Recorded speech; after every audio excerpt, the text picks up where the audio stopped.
Bonjour à tous, bienvenue dans ce troisième épisode de notre podcast Champions Talk. On parle actualité football avec passion, expertise et je suis accompagné encore une fois de mes deux collègues Axel et Georges. Bonjour à tous. Bonjour. Alors aujourd'hui, on va discuter des trois prochains matchs européens des équipes françaises. Donc la semaine dernière, on était sur les Bleus, on rebascule en mode Champions League, Europa League. Alors ce week-end, donc il y a eu des matchs de Ligue 1, des matchs de Première Ligue. On va revoir un petit peu tout ça parce qu'on a PSG Newcastle, on a Lens, Arsenal et Marseille Ajax. Donc on va basculer sur ces matchs-là. Les gars, premier sujet, je vous propose d'aller directement sur PSG Newcastle.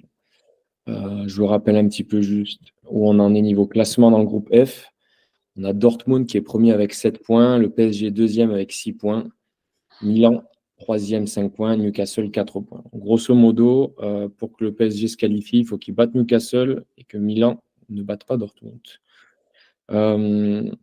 Écoutez, je vous laisse vous lancer. Comment vous sentez ce match qui approche En gros, PSG, il faut qu'il passe, quoi. Faut gagner pour passer. Bah écoute, en tant que Parisien, je viens de te dire qu'on est confiant, même si on ne l'est jamais vraiment avec cette équipe.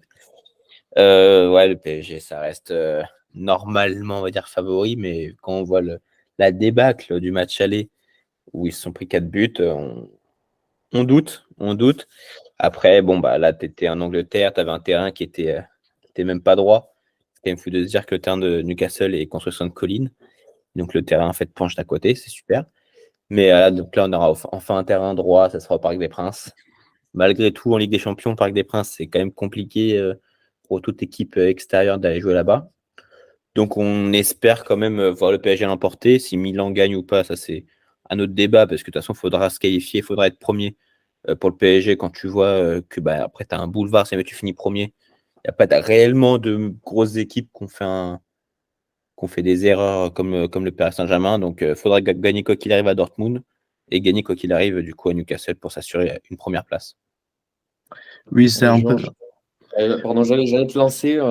J'allais te lancer sur. Allez, je te laisse parler. J'ai juste hâte de parler. Non, c'est une situation très, très, très différente en termes de la dernière fixture contre Newcastle, parce que de côté de Newcastle, c'est une équipe qui était faiblie avec les blessures, comme beaucoup des équipes en Angleterre, en fait. Donc, il y a un manque de personnel à Newcastle. Et aussi, en termes de leur forme en extérieur, c'est pas le même que jouer un match à St. James's Park. Donc, ça va être une situation très, très différente. Je pense Luis Enrique, il va pas tester son petit, son petit 4-2-4. Il a confirmé aujourd'hui en conférence de presse qu'il va jouer avec le 4-3-3 offensif. Et oui, c'est un match capital pour les Parisiens. C'est un match, c'est un final. C'est un final. Bref, c'est ce que décrit Luis Enrique. Et oui, de le côté du Paris Saint-Germain, faut faire attention à l'intensité de Newcastle et juste faire le jeu de Luis Enrique. Ça va être capital de faire à domicile avec l'ambiance de Parc des Princes. Après, quand il dit 4-3-3 offensif, on sait très bien que ça finit en 4-2-4, parce que depuis son début de saison, les 4 offensifs, mais tout le temps milieu de terrain en plus. La seule fois où il ne l'a pas fait, justement, c'est contre, je crois que c'était Marseille, mais bon, Marseille, en ce moment, c'était pas non plus folichon. Ouais. Et du coup, face à Newcastle, match aller où le mec, du coup, je crois que c'était Vitinha à gauche, mais qui descendait très, très rarement. Donc là, ça va être la même chose, ça va être un 4-3-3 en phase défensive. Et quand ils ont la balle, tu auras Vitinha qui va se projeter, du coup, finir en 4-2-4. Donc on verra ce que ça va donner. À voir s'il va mettre Vitinha ou Lee Kang-in, parce que Lee Kang-in, quand même, sort d'une grosse entrée face au Milan AC, une grosse trêve où il a marqué. Enfin, pour moi, c'est un joueur particulier, donc à voir s'il va continuer avec Vitinha qui performe ou s'il tente du coup le pari coréen. Ouais. À voir un petit peu. Après, parce que pour revenir juste pour les deux équipes ce week-end, elles ont quand même cartonné dans leur championnat. On a le PSG qui a gagné 5-2 contre Monaco. Une belle équipe de Monaco en plus, hein. Mm. Avec devant en attaque, on avait Dembélé, Ramos et Mbappé, tous les trois buteurs. Côté Newcastle, c'est une victoire 4-1 contre Chelsea avec le Suédois Alexander Isak, buteur, et Anthony Gordon. Donc les deux équipes sont quand même assez en forme, on va dire. Ça risque d'être intéressant. Ouais. Ouais, c'est sûr. Après, niveau blessure, comme a dit Georges, ça va être compliqué plus du côté de Newcastle, qui ont une profondeur de banc qui est un peu moins importante qu'au PSG. Là, au PSG, même si tu as Warren Zaïre-Emery, tu as Marquinhos qui ne devrait pas jouer, en plus de Asensio, Kimpembe, Nuno Mendes, tu as quand même une équipe qui reste très compétitive. Là où ce week-end, Newcastle a dû aligner un jeune de 18 ans, Miley, qui n'a pas été mauvais, mais ça reste quand même un jeune sans expérience. Et quand tu voyais le banc qu'il y avait même plus de milieu de terrain à Newcastle. Donc je pense que c'est ça aussi qui va jouer plus et pencher la balance plus du côté du PSG que Newcastle pour ce match. Georges, dis-moi si je me trompe aussi, mais j'ai vu pour les Magpies, il y avait donc il y a Willock qui est au milieu du terrain qui est forfait, qui est remplacé par Longstaff, qui était lui donc Willock qui était troisième buteur hein, lors du premier match contre le PSG. Donc Longstaff qui est resté sur la touche le week-end dernier. Là, Eddie Howe qui disait qu'il n'était pas sûr s'il pouvait l'aligner hein, ce week-end, lors de ce prochain match contre Chelsea. Je ne sais pas si tu as eu un peu plus de news, mais c'est compliqué côté Newcastle. Ouais. Oui, c'est compliqué en ce moment. Surtout, on a vu ça dans le match extérieur contre Bournemouth, je pense. Il y avait un fan de Newcastle qui a fait un peu la bagarre vocale, un petit peu, si on peut dire ça, contre Kieran Trippier. Donc, il dit, on a autant de blessures, tu t'en quoi, tu t'attends quoi? Et ouais, c'est plutôt ça. C'est pas confirmé avec Willock en ce moment. Parce qu'on fait notre épisode avant le conf de presse d'Eddie Hall, donc c'est à voir. C'est à voir avec de confirmer ça. Mais bah oui, c'est ça pour Newcastle en ce moment. C'est un peu la même chose avec le PSG aussi, avec Marquinhos dans la défense. Donc, si on parle de défense du PSG, ça va être, je pense, le même que contre Monaco avec Hernandez et Danilo. Ça posait pas vraiment de problème. Mukiele à gauche. Mukiele à gauche. Et à l'autre côté, c'était qui l'autre côté? C'était Hakimi. Hakimi, bien sûr. Hakimi, Mais donc, ça, à mon avis, a fonctionné plutôt bien. Pas de problème là, mais l'enjeu, ça va être le milieu à 3 qui va jouer. Je pense que Fabien Ruiz, il a joué plutôt bien contre. C'était plutôt bon contre Monaco, mais qu'est-ce que tu penses, Axel? Ouais, non, si, ça a été vraiment bon. Peut-être un de ses meilleurs matchs sous le parisien, voire peut-être le meilleur. Il était vraiment partout, comme Vitinha qui confirme de jour en jour. Non, du côté de Newcastle, ce qui est compliqué, comme j'ai dit, c'est qu'il n'y a pas vraiment de profondeur de banc. Et du moins, les remplaçants sont aussi blessés. Il y a même le latéral gauche, Dan Burn, qui fait 4,15 m à peu près de hauteur. Lui, il ne peut pas passer sous certains ponts parisiens. Mais du coup, lui, il sera pas de la partie aussi, qui a fait très mal d'ailleurs au Paris Saint-Germain en match aller. Donc c'est compliqué. Ils jouent eux aussi avec un latéral droite à gauche. Si jamais Mukiele est aligné à gauche, il y aura deux latéraux droits sur les flancs gauche. Donc ça va être aussi des opportunités. Je pense qu'Henrique a aussi ciblé ce milieu de terrain faiblissant et de le côté gauche pour lancer ses offensives demain soir.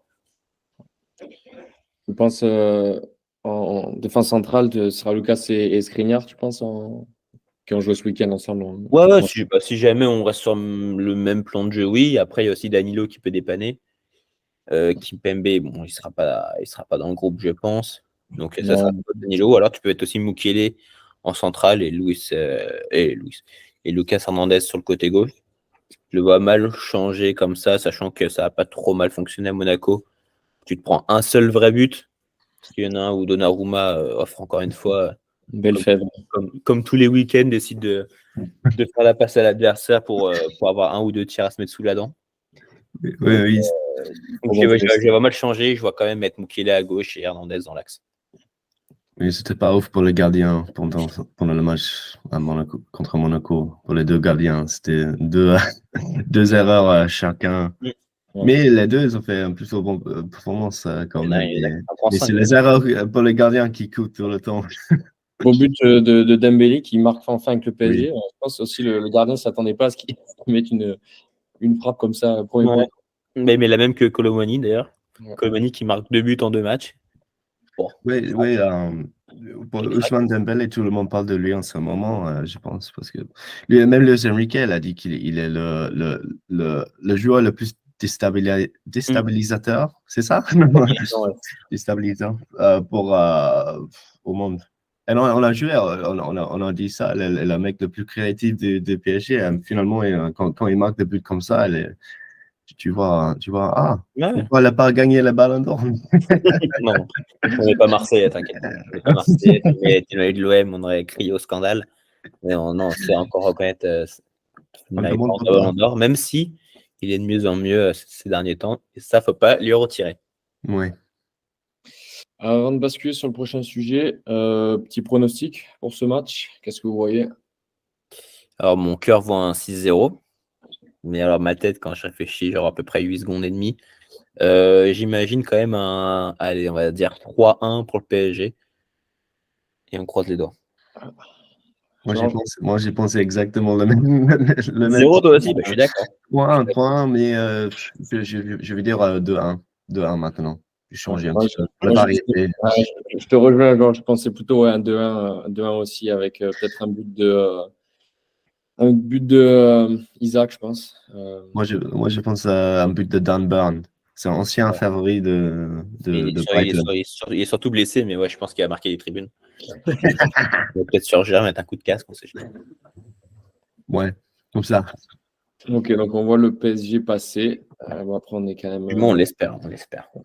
Enfin, du Il moins, faudra quand même gagner à Dortmund, parce que sinon, ça sera encore plus compliqué. Si jamais t'es deuxième, tu prends forcément un gros.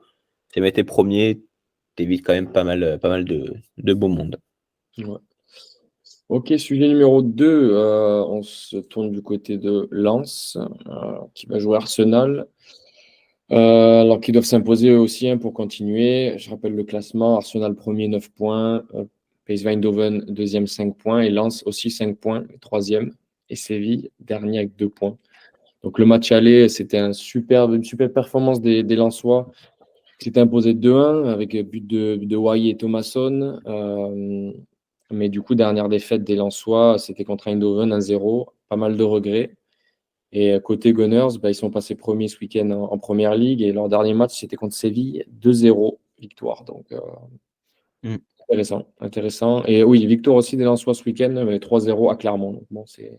Ouais, match compliqué d'ailleurs, qui a eu des expulsions en veux-tu en voilà. Ouais. Lens a été surprenant dans cette première partie de Ligue des Champions. Les voir à 5 points, égalité encore et en lice pour accéder aux phases finales de Ligue des Champions, ça reste quand même un bel exploit. Moi, les voir aller en Europa League, écoute, je dis pourquoi pas. Ça peut être toujours intéressant de voir une équipe comme ça progresser. Je pense qu'ils feront plus de choses, ils s'amuseront plus en Ligue Europa, à essayer d'aller chercher peut-être un quart de finale ou une demi-finale, plutôt que d'aller en Ligue des Champions, peut-être certes gagner plus d'argent, mais au final, tu chopes un gros et tu te fais laminer. Donc, à voir, mais en tout cas, très fier de ce que propose Lens en ce début de saison européenne. Oui, je suis plutôt d'accord avec ça. C'est pas évident pour Lens. C'est jamais évident de faire une première depuis de faire une première campagne de Ligue des Champions depuis des années. C'est surtout avec ce groupe contre Arsenal, PSV et Séville, l'expérience des trois autres équipes, c'est énorme. Et ouais, un match en extérieur contre Arsenal à Emirates, où l'Arsenal a joué plutôt bon pendant le début de la saison. Pour Arsenal, en ce moment, ils trouvent les solutions pendant les matchs. Par exemple, ils savent gagner même s'il ne joue pas vraiment, et même n'est pas en bonne performance. Donc c'était le cas contre Brentford. Ouais. J'ai mon coloc qui a regardé ça. C'est la 89e. Un grand cri de « Ah, Kai Havertz !» Ouais, il est obsédé.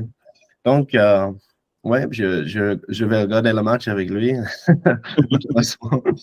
Mais je pense que les Lensois peuvent être très fiers qu'ils ont fait Ouais. déjà dans le groupe, quoi. Oui, Mais, après, faut jamais vendre la peau de l'ours avant de l'avoir tué, comme on dit. Mm. Mais, Elle est placée, ça.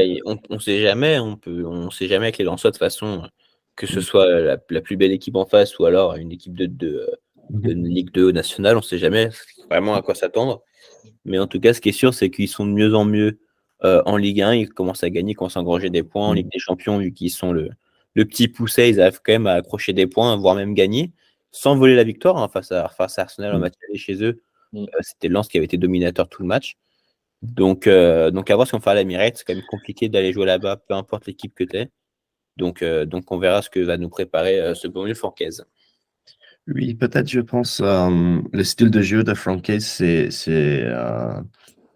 un peu fait pour jouer contre les grandes équipes. Je pense que ça marche plutôt bien contre les grandes équipes, le système de jeu comme ça, avec la possession, le pressing et tout. Donc, peut-être, mais c'est pas évident. C'est pas évident, jamais évident. C'est jamais évident de jouer à l'Emirates, ça j'en suis convaincu. Ouais. Au niveau des compositions, au niveau des absents, il y a Morgan Guilavogui qui est sorti sur civière. Bon, apparemment, c'est pas trop grave. Donc, il jouera pas. Et dans tous les cas, il était suspendu dans tous les cas. Donc, il sera au repos. Après, voilà, côté Arsenal, genre, je sais pas, moi, ce week-end, j'ai pas vu de blessure en particulier. Je pense que il n'y a pas vraiment d'absents. Après, est-ce qu'ils vont peut-être faire tourner parce qu'ils sont moins en danger? À voir. Oui, pour Arsenal, je pense qu'il y a le retour petit à petit à Martin Odegaard parce qu'il était blessé. Je pense qu'il fait son retour légèrement.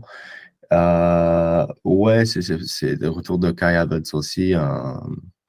Donc, oui, pour eux, il n'y a pas vraiment des grands soucis en termes de blessures. Je vais réfléchir un petit peu, mais... Mais puis même, de mémoire, il n'y a pas énormément de blessures du côté d'Arsenal. Bon, il y a Smith Rowe qui est blessé 13 fois sur 12, mais bon, ça, c'est pas très grave. Mais après, je les vois mal quand même faire tourner, sachant qu'ils ont perdu le match aller, qu'ils ont besoin quand même ils sont pas assurés encore de se qualifier. Donc, je pense qu'on va mettre l'équipe une. Après avoir, c'est sur quelques réglages, de ce qui est mettre Raya ou Ramsdale, je pense qu'ils ont plus penché pour Raya, vu toutes les bourdes qu'a fait Ramsdale ce week-end. Après, ça va être du côté, est-ce qu'ils vont mettre Tomiyasu, est-ce qu'ils vont mettre ça va être des petits ajustements, mais ça va être logiquement l'équipe 1 qui va être alignée mercredi soir. Ouais. Très bien. Du coup, en termes de pronos, en étant français, on espère un exploit, mais bon, faut pas non plus pas trop rêver, je pense. Mais Georges, je te laisse. Axel a commencé avec son prono, je te laisse balancer oui, je pense le même score. 2-1 pour l'Arsenal, pour l'équipe à domicile. Je pense Lens, ils peuvent faire du mal. Ils ont les joueurs de qualité, évidemment. Il y a Ali Wahid, bien sûr, Andy Diouf, etc. Et le jeu avec les pistons, ça peut être très intéressant pour eux. Surtout à l'Emirates aussi, parce que je pense que l'ambiance à l'Emirates, c'est pas ouf. C'est pas c'est vrai que ça va changer de Bollard de c'est pas une stade imposante, nécessairement, mais dans la Ligue des Champions. Ouais, Dans la Ligue des Champions. Mais si tu as une équipe qui a beaucoup de possession et s'ils gardent le ballon, ils peuvent faire quelque chose, mais encore une fois, c'est pas évident. 2-1 pour les Gunners. Écoute, je sais pas si c'est mon petit côté chauvin, mais je vais espérer un partout. Un partout pour les deux équipes du coup, parce qu'il n'y a pas de gagnant. Mais un partout, je pense que ça fait l'affaire de Lens, ça fait aussi l'affaire d'Arsenal, qui serait pas forcément qualifié, mais bien parti. Donc voilà, un partout, et on croise les doigts. Ok, bon, j'espère comme toi, Axel, mais je vois 2-0 pour Arsenal. Bon. mais j'espère. Pas vraiment, quoi. Non, c'est juste que je pense que sur le papier, il y a beaucoup trop de différences. Et je vois Arsenal gagner à la maison sans trop de problème, mais j'espère qu'ils vont accrocher le nul, les Lensois. Après, on bascule en Europa League. Alors, est-ce que les Lensois vont basculer aussi? Je ne sais pas, mais dans tous les cas, Marseille y est déjà. Donc, ils vont jouer l'Ajax ce week-end. Donc, piège ou formalité pour les Phocéens.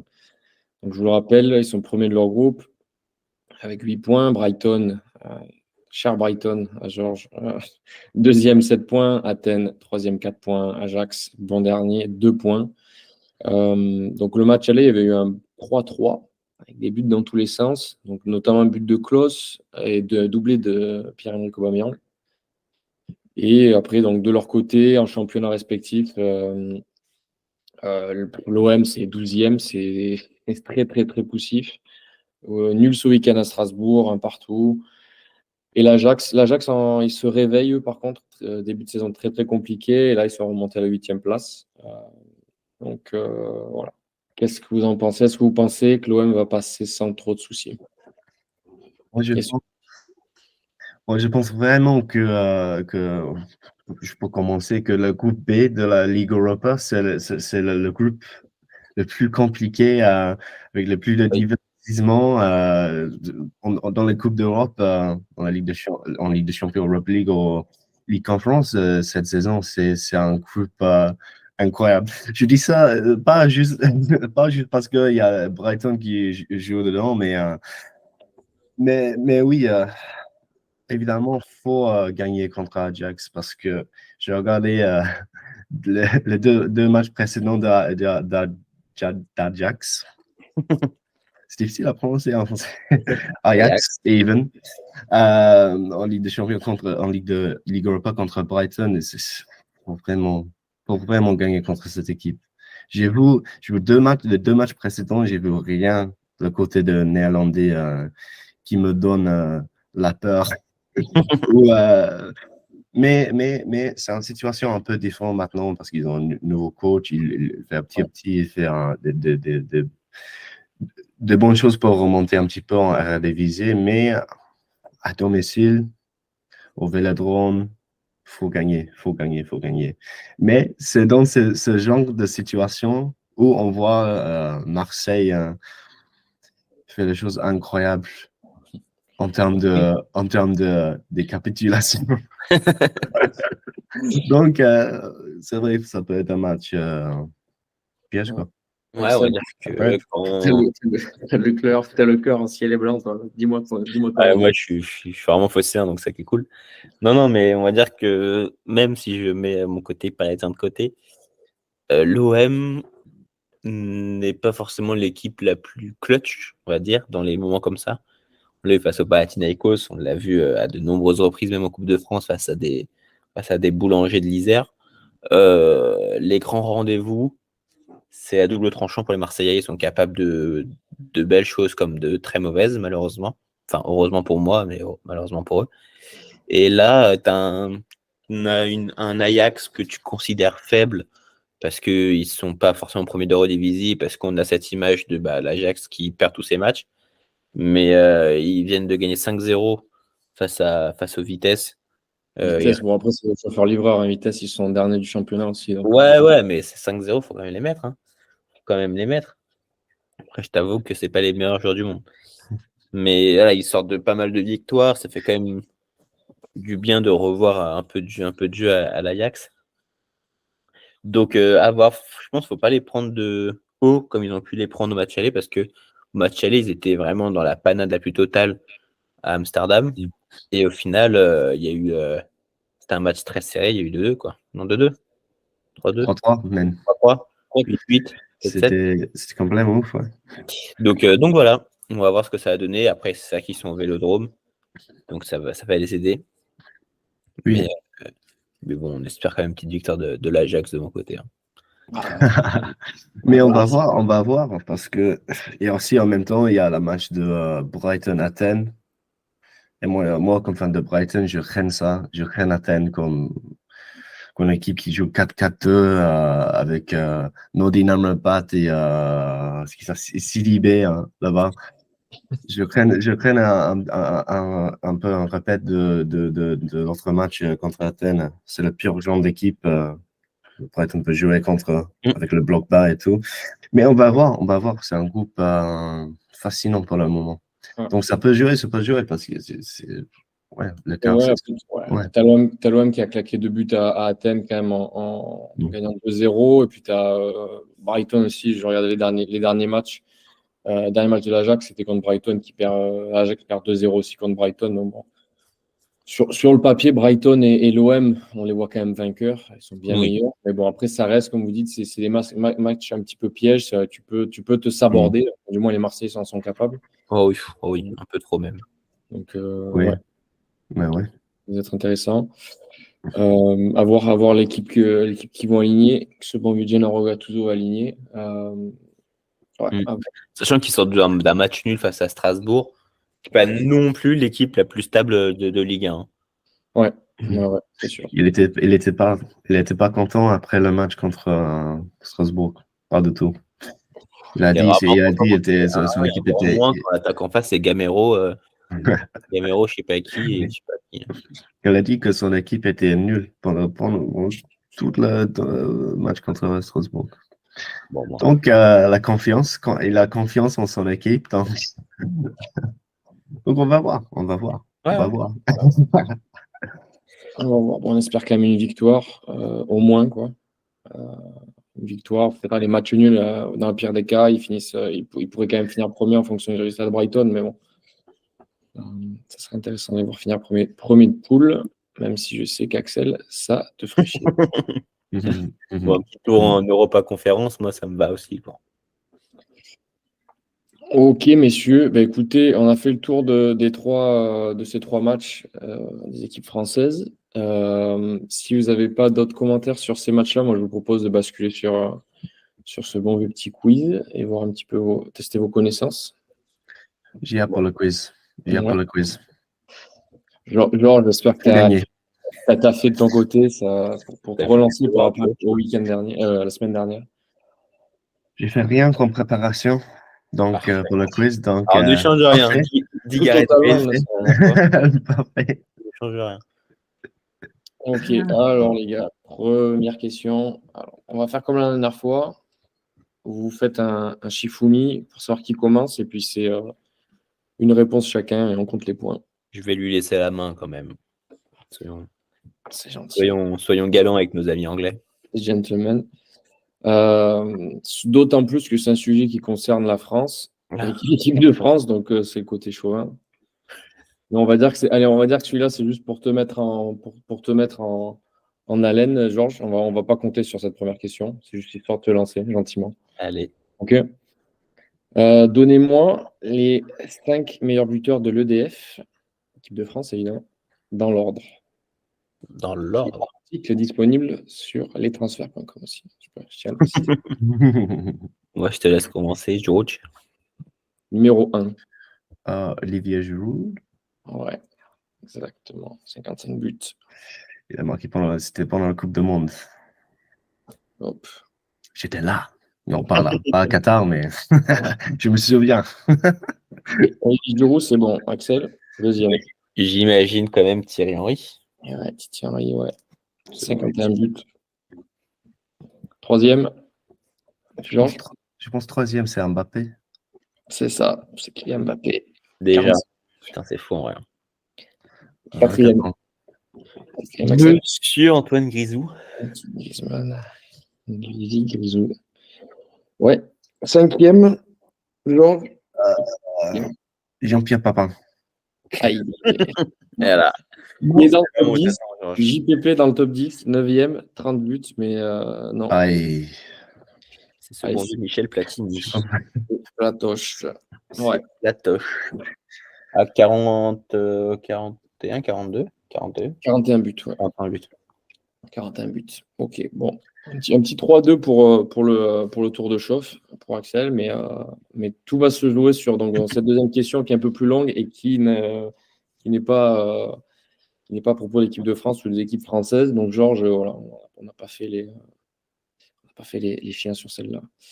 Alors, citez-moi les 22 joueurs. On va voir si 22 c'est trop. On s'arrêtera peut-être à 11, mais on va voir 22 joueurs qui ont démarré le match de la finale de la Ligue des Champions en 2017. C'était Real Madrid contre la Juventus de Turin. Yes. La Juve. Bah, je te laisse encore commencer, George. George. Aïe. En 2017, Ok. Maintenant, victoire du Real 4-1. Pour rappel. 2017.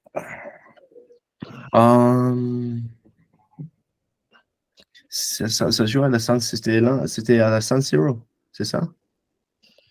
Attends, je te dis pas de bêtises. Non, c'est Cardiff. Oui, c'était à Cardiff. C'était à Cardiff. Ouais. Donc, Il y a quand même un mec qui met un comment- but pas trop dégueu. Hein. Enfin, deux d'ailleurs. on commence avec mon meilleur ami, Gareth Bale.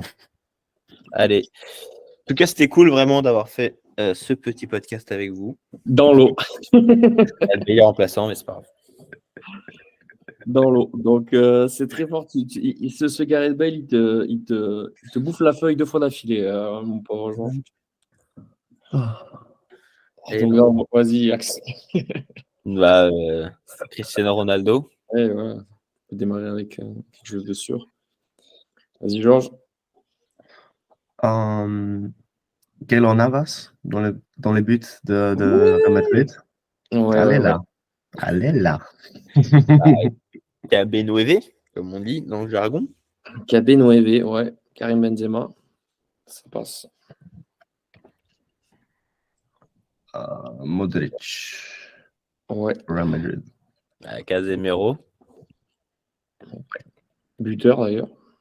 Yep. Petite frappe de 25 mètres comme ça, normal. Quoi. Basique. Vas-y, Georges. Marcelo. On est sur du Real Madrid pour l'instant. Donc, ouais, Marcelo, c'est bon. Bah écoute, si on a Modric et Casemiro, on a forcément Toni Kroos. Toni Kroos, c'est bon aussi. Varane. Raphaël. Ouais. Aligné, bien sûr, avec ce bon jeu Sergio Ramos. Oui. Parisien. Encore. Très performant à Paris. Très en forme. Très fit. Surtout la première saison, c'était incroyable. Et on va finir cette défense madrilène. À droite. Il reste Côté droite maintenant. Droit et un milieu offensif. C'est ça. Bon, le défenseur droit, tu l'as, je pense. Hein. Danilo. Non. Non, c'était pas cette ère. C'était pas. Bah, Vas-y, Axel. Danilo, là, il a dû faire genre même pas 40 matchs. Bah non, bah c'était Dani Carvajal. Carvajal. T'as un milieu offensif, Georges, que tu peux trouver, je pense. Qui n'est plus Real. Hein. Qui n'est plus Real, ouais. Qui joue juste au-dessus de Casimiro. Qui joue au Betis Séville. Putain, faut les... Tu mets les passes dans les pieds. Oui. Ouais, mais je crois qu'il l'a pas. Je connais, mais j'ai complètement oublié le nom. C'est avisé. C'est. Bah sinon, on passe à la Juventus. Ouais, sinon, j'ai dit Chiellini. Chiellini, c'est bon, ouais. Bonucci, c'est bon. En I. Toujours en deux sens. Bah le troisième Power Rangers. C'était Bernardeschi? Non. Il n'a pas joué pour. C'est ça? Un défenseur.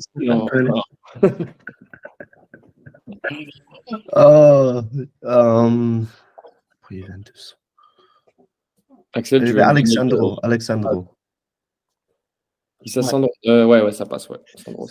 Moi, je vais finir avec l'équipe du Real, mais c'est Isco. Le milieu, Ouais. ça, on passe au jeu. Exactement. Georges, vas-y, balance-moi. Il y a en pointe, là. Tu peux me donner un mec qui a fini avec une petite punch, là, au niveau du ventre.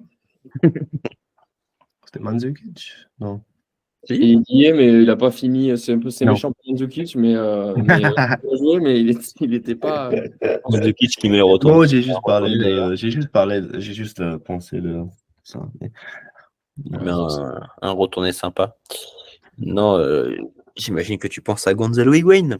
C'est ça, exactement. Waouh. Ouais. J'ai pas pensé de lui depuis des années, quoi. Ouais.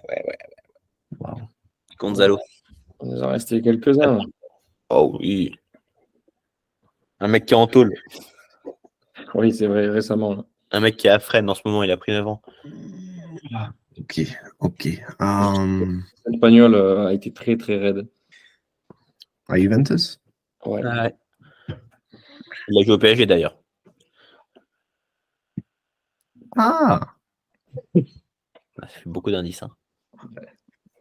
Non. Non. Vas-y, Axel, donne-le-moi.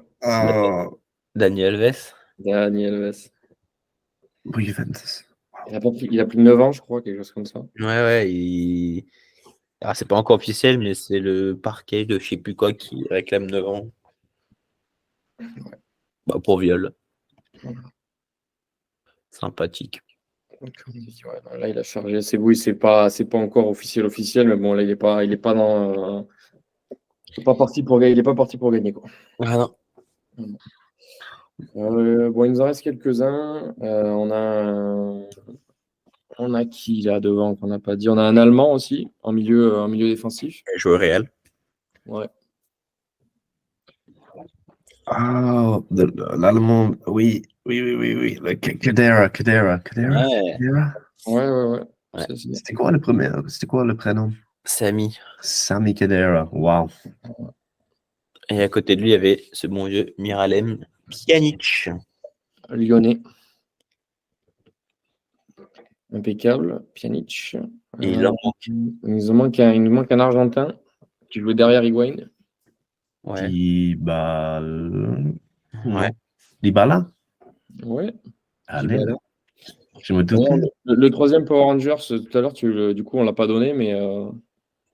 Bah écoute, c'est ce bon vieux Barzali. C'est Barzagli. Exactement. Il manque un jour, je suis à 20. Je suis à 21. Moi, je les ai tous là. Ah non, bah oui, on a le portier italien. Ah bah oui. Buffon. Gigi. Buffon.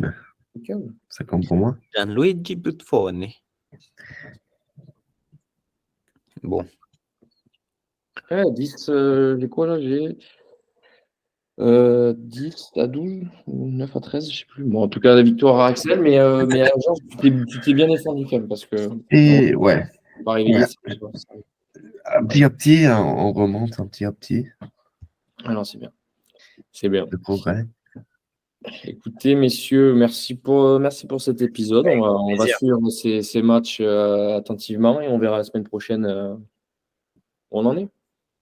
Bah écoute, on verra ça. On verra si je ferai l'épisode en pleurant ou si jamais je serai encore heureux de voir le Paris Saint-Germain en Ligue des Champions. Il y a des chances peut-être que ce soit que Georges et moi, selon le match. Bon, si Paris en Europa League, vous m'entendrez plus. Hein. Ah ouais. C'est pour jouer contre l'Antalya Sport ou je sais pas quoi, enfin fond de la Turquie. Ça devrait aller. Supporters marseillais, n'hésitez pas à commenter. Merci messieurs et je vous dis à la semaine prochaine. Merci beaucoup, c'est un plaisir, comme d'hab.